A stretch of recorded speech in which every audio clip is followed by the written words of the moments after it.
আসসালামু আলাইকুম। আশা করি আপনারা সবাই ভালো আছেন।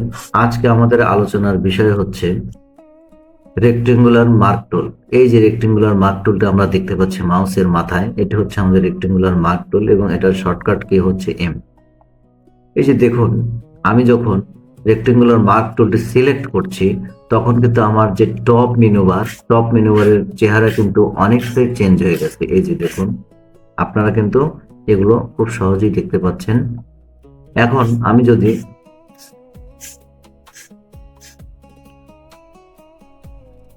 রেক্টেঙ্গুলার মার্ক টুলের সিলেক্ট করে অথবা আমি যদি কিবোর্ড থেকে শর্টকাট কি এম প্রেস করি তাহলে এটিও সিলেক্ট হয়ে যাবে। আমি যদি এটিকে সিলেক্ট থাকা অবস্থায় আমি যখন এটিকে সিলেক্ট করলাম, এখানে যে আমার এই যে দেখুন লেয়ারের যে অপশনটি, আমার যদি এখানে লেয়ার অপশনটি না থাকে আমি লেয়ারটি নিয়ে আসবো উইন্ডো প্যানেল থেকে গিয়ে লেয়ার্স, এখানে টিক মার্ক করে দিলে চলে আসবো। অথবা আপনি যদি কিবোর্ড থেকে F7 প্রেস করেন সেক্ষেত্রে আপনি লেয়ার অপশনটি পেয়ে যাবেন।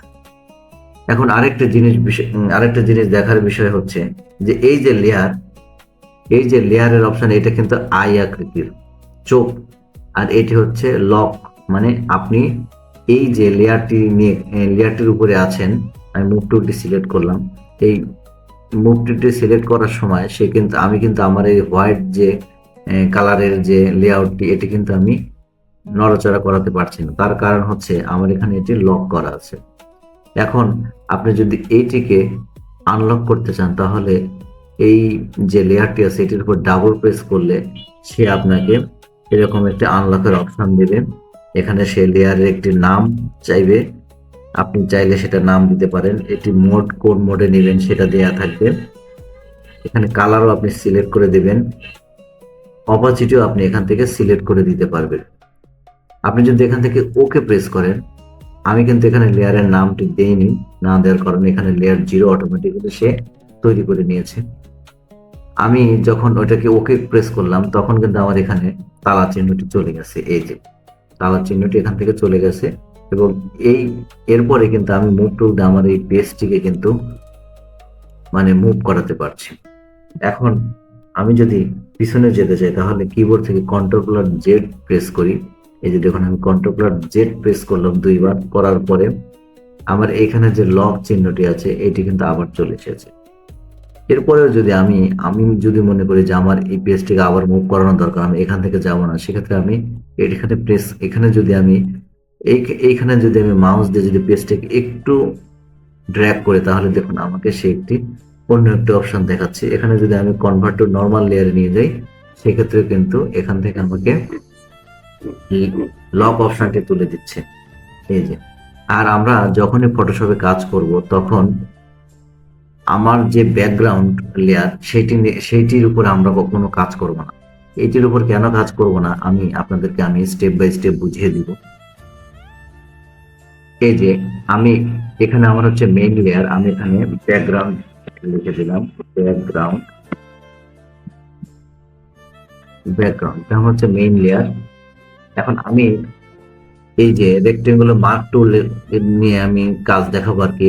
সেই কাজের জন্য আমি করব কি, এখানে একটি লেয়ার তৈরি করবো। লেয়ার তৈরি করব কোথা থেকে? এই যে দেখুন, এই যে আমার যে প্যানেলটি আছে এই প্যানেলের নিচে দেখুন অনেকগুলো অপশন আছে। এই যে প্লাস চিহ্নটি দেখতে পাচ্ছেন এটি হচ্ছে আমার লেয়ার, নতুন লেয়ার তৈরি করার একটা অপশন। এখানে যদি আমি ক্লিক করি তাহলে দেখুন সে আমাকে একটি ট্রান্সপারেন্ট লেয়ার দেখাচ্ছে। এখন এই লেয়ারটি সিলেক্ট থাকা অবস্থায় অবশ্যই কিন্তু আপনাকে এই লেয়ারটি সিলেক্ট থাকতে হবে। তাছাড়া আপনি যদি কোনো লেয়ারে সিলেক্ট করে যদি আপনি কোনো কিছু ড্র করেন তাহলে কিন্তু ওই লেয়ারের আন্ডারে সেই ডিজাইনটি চলে যাবে।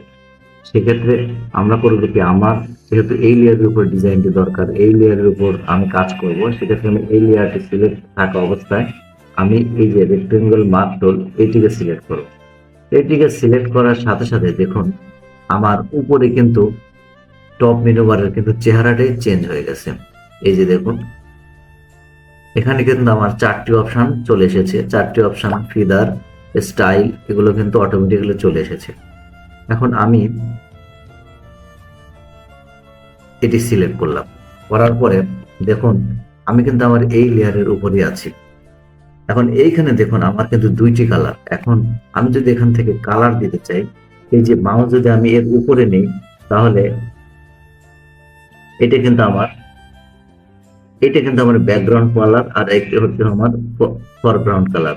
এখন আমি যদি কন্ট্রোল আর ব্যাক স্পেস, কন্ট্রোল চেপে ধরে যদি আমি ব্যাক স্পেস প্রেস করি, তাহলে দেখুন আমার যে ব্যাকগ্রাউন্ড কালার এই যে এখানে বসে যাচ্ছে। এখন আমি যদি চাই যে না, এই কালারটি আমার এখানে যে উপরে যে ফরগ্রাউন্ড কালার আছে এই কালারটি এখানে বসবে, এই যে দেখুন সেট ফরগ্রাউন্ড কালার। আমি যখন আবার এখানে মাউস নিচ্ছি তখন সেট ব্যাকগ্রাউন্ড কালার। আমি কিন্তু এখানে কন্ট্রোল, কিবোর্ডের কন্ট্রোল চেপে ধরে কিবোর্ড থেকে ব্যাক স্পেস প্রেস করার পরে কিন্তু আমার এই কালারটি, ব্যাকগ্রাউন্ড কালারটি এখানে চলে এসেছে।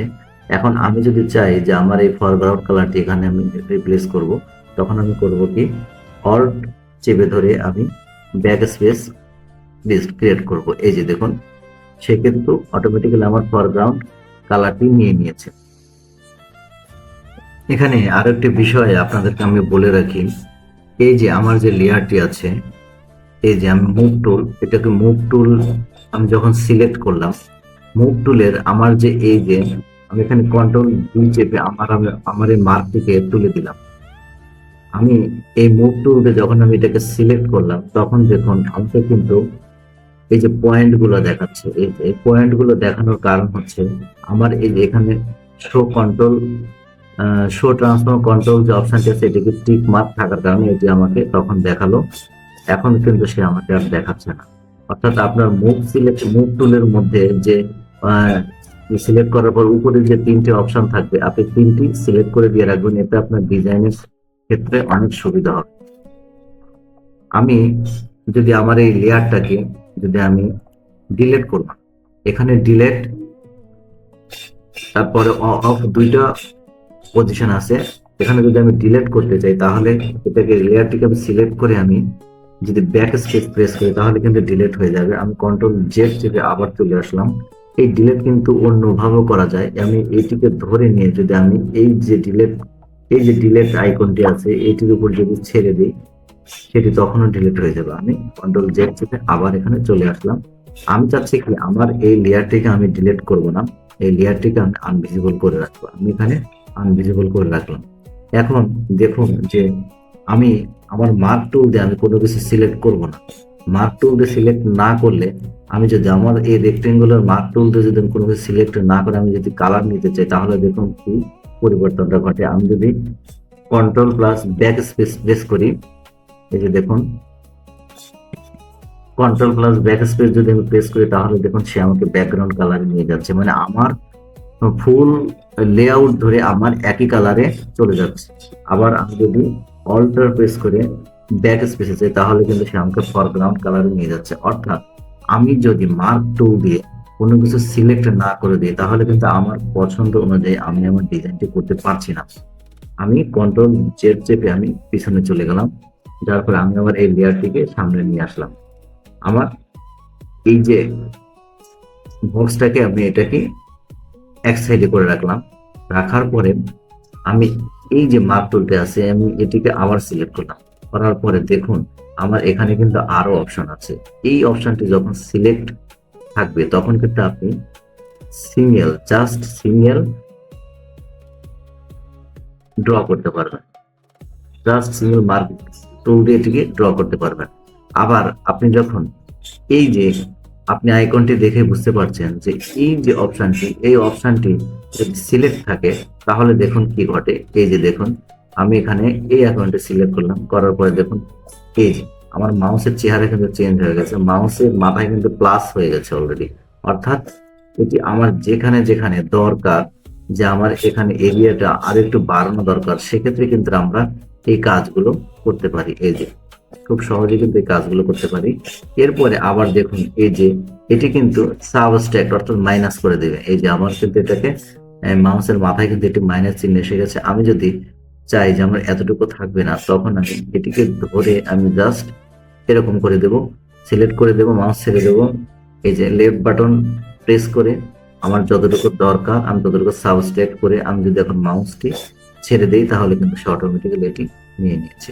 এরপরে দেখুন আরো একটা অপশন আছে, ইন্টারসেক্ট উইথ সিলেকশন। অর্থাৎ আমি এই টুল দিয়ে মানে আমার এই মাউস দিয়ে আমি যতটুকু ইন্টারসেক্ট করাবো জাস্ট ততটুকুই থাকবে। বাকিগুলো সব ডিলিট হয়ে যায়। আমি চাচ্ছি যে আমার এতটুকু আমি রাখবো, বা বাকিগুলো আমরা ডিলিট হয়ে যাবে। সেক্ষেত্রে আমি করবো কি, আমি তো ধরে এখানে ইন্টারসেক্ট করে দিলাম, জাস্ট আমার এতটুকুই রয়ে গেল, বাদ বাকি কিন্তু অটোমেটিক্যালি ডিলিট হয়ে গেছে।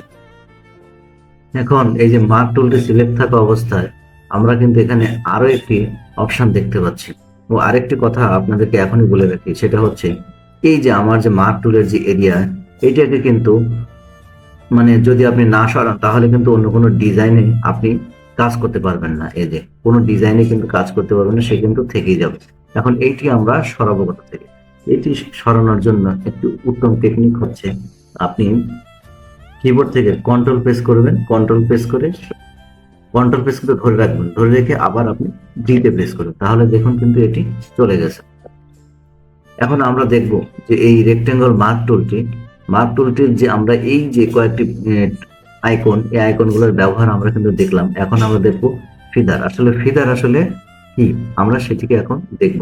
এই যে দেখুন, আমি এখানে জিরো ফিদার দিয়ে আমি যখন কাজ করি তখন কিন্তু আমি যদি এখানে একটি কালার নেই, আমি alt plus backspace press করলাম, করার পরে দেখুন আমার কিন্তু এখানে একটি কালার চলে এসেছে। এখন আমি যদি যে আমি কন্ট্রোল ডি প্রেস করে আমার এই মার্ক এরিয়াটাকে দূরে সরিয়ে দিলাম, সরি এটা আমার একই লেয়ারে হয়ে গেছে, আমি ভিন্ন লেয়ারে কাজ করতে চাচ্ছি। আমি এখানে যদি আরো একটি লেয়ার নিয়ে আমি এখানে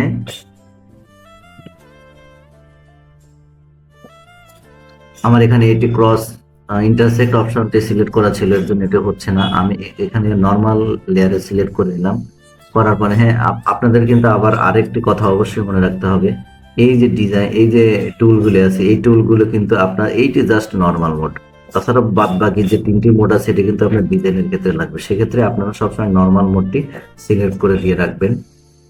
আমি এখানে লেয়ারটি সিলেক্ট করার পরে আমি এখানে একটি রেক্টেঙ্গল নিলাম, নেওয়ার পরে আমি কিন্তু এখানে অন্য একটি লেয়ার সিলেক্ট করেছি। আমি এখানে control alt plus backspace চেপে ধরলাম, আমি কন্ট্রোল প্লাস ব্যাক স্পেস চলে আমি আবার অন্য কালারে চলে গেলাম। এখন আমি দেখতে চাচ্ছি যে আসলে আমার ফিগারে কি ঘটনাটা ঘটে। আমি এখানে জিরো ফিগার নিয়ে আমি যখন এই কাজটি করলাম, এই জন্য আবার আপনাদেরকে দেখাই, এই যে এটা কিন্তু এখন আমার জিরো ফিগার। আমি এটাকে কন্ট্রোল প্লাস ব্যাক স্পেস দিয়ে একটি কালার দিয়ে দিলাম, দেওয়ার পরে এখন আমি চাচ্ছি যে আমি এখানে ফিদারটি আরো একটু বাড়িয়ে দেবো, বাড়িয়ে দিয়ে দেখবো আসলে কি ঘটে। আমি এখানে 15 দিলাম, 15 দিয়ে আমি যদি এখানে দেখুন, আমি যখন 15 দিলাম তখন কিন্তু আমার এই শেপের চেহারাটাই কিন্তু চেঞ্জ হয়ে গেছে। এখন যদি আমি এটিকে কন্ট্রোল প্লাস ব্যাক স্পেস দিই তাহলে দেখুন সে কিন্তু ট্রান্সপারেন্ট আকারে কালারটি প্লেস করে নিয়েছে। এই যে দেখুন খুব সুন্দর মতো আমি কন্ট্রোল ডি প্রেস করলাম, কন্ট্রোল ডি প্রেস করে দেখুন, সরি এটা আবার একই লেয়ারে ঢুকে গেছে। আমি লেয়ারটি আলাদা করে দিই তাহলে আপনাদের বুঝতে সহজ হবে। এই যে এখানে কিন্তু একই লেয়ারে দুইটা চলে গেছে। এই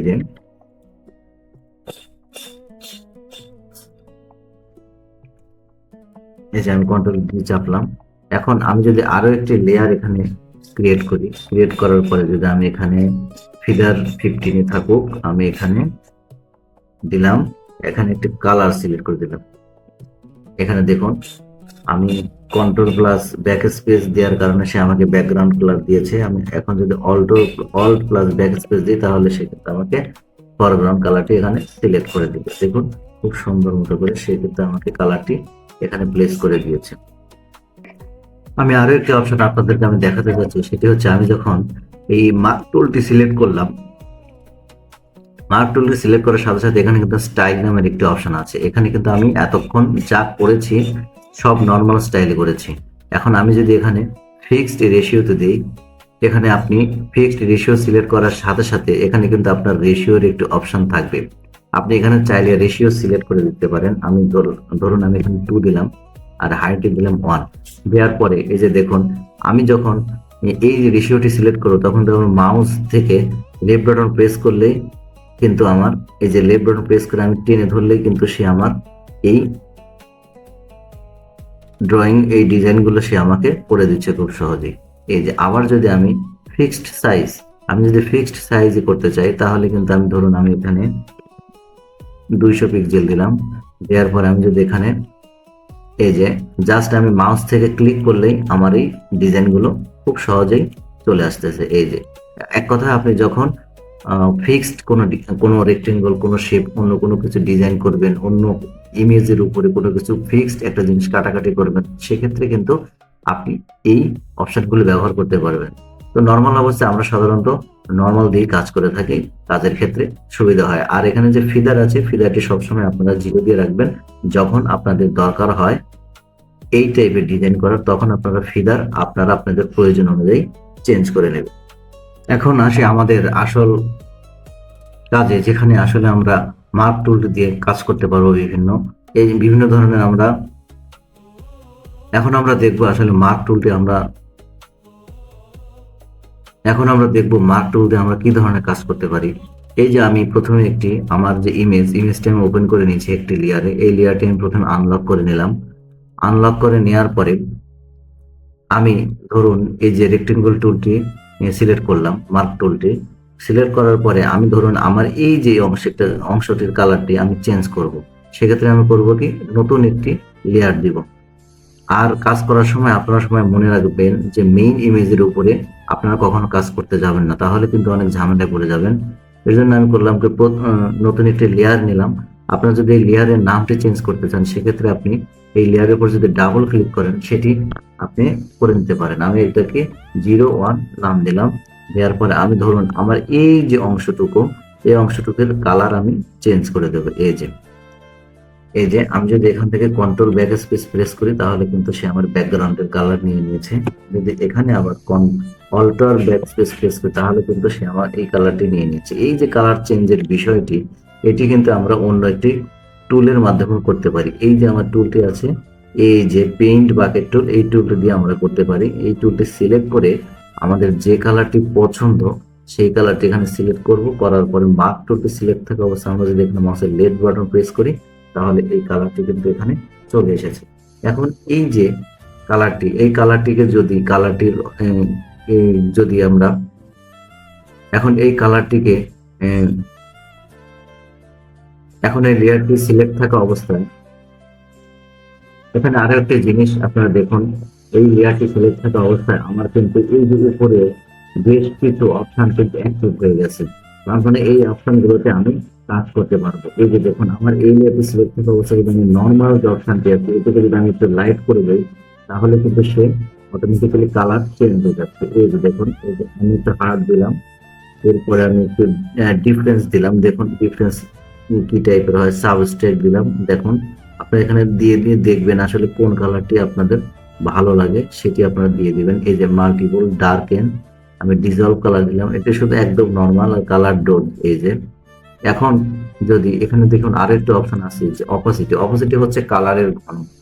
আপনি যখন কোনো ডিজাইন করবেন, সেই ডিজাইনের কালার থাকবে 100%। আপনি যদি অপোসিটি প্রথম থেকে না কমিয়ে দেন, তাহলে আপনাকে সবসময় একটা সফটওয়্যার 100% কালার দিয়েই ডিজাইন করে দিয়ে দেখাবে। সেক্ষেত্রে আপনারা করবেন কি, এই যে অপোসিটিটা আছে, এই অপোসিটি এখানে এসে আপনি লেয়ার সিলেক্ট থাকা অবস্থায় অপোসিটি এখানে এসে এই যে অপশনটি আছে, আমি মাউস দিয়ে যেরকম ধরুন টেনে এদিক সেদিক করে ছোট বড় করে দেখছি। এই যে দেখুন খুব সহজে কিন্তু এটি আপনারা করতে পারবেন। এখানে আসলে এই অপোসিটি কমানোর সাথে সাথে আমার কালারটি এরকম হয়ে যাচ্ছে, কারণ হচ্ছে আমি এখানে এই যে ডিজলভ নামের অপশনটি সিলেক্ট করেছি। এটাকে যদি আমি নর্মাল মোডে নিয়ে নিই, তাহলে দেখুন সে আমাকে আর ওই রকম দেখাবে না। এই যে দেখুন খুব সহজেই আপনারা এই কাজগুলো করতে পারবেন। আপনারা কোনো ইমেজের কালার চেঞ্জ করতে চাইলে এই রেক্টেঙ্গুলার মার্ক টুলটি সাধারণত স্ট্রেট জায়গাগুলোতে বেশি কাজে লাগাতে পারবেন। তাছাড়া যে অ্যাঙ্গেলের যে জায়গাগুলো আছে, এই যে ধরুন আমি এই পুরোটাকে এভাবে সিলেক্ট করে পুরোটার কালার যে চেঞ্জ করবো, তখন আপনি এই টুল দিতে পারবেন না। সেক্ষেত্রে অন্য একটি টুল ব্যবহার করতে হবে। আমরা আস্তে আস্তে আপনাদের সব টুলসের ব্যবহার দেখাবো। তো বন্ধুরা, আজকে এ পর্যন্তই। আমার ভিডিওটা কেমন লেগেছে তা অবশ্যই কমেন্টে জানাবেন, আর আমার চ্যানেলটি সাবস্ক্রাইব করতে ভুলবেন না। সবাইকে ধন্যবাদ। আসসালামু আলাইকুম ওয়া রাহমাতুল্লাহ।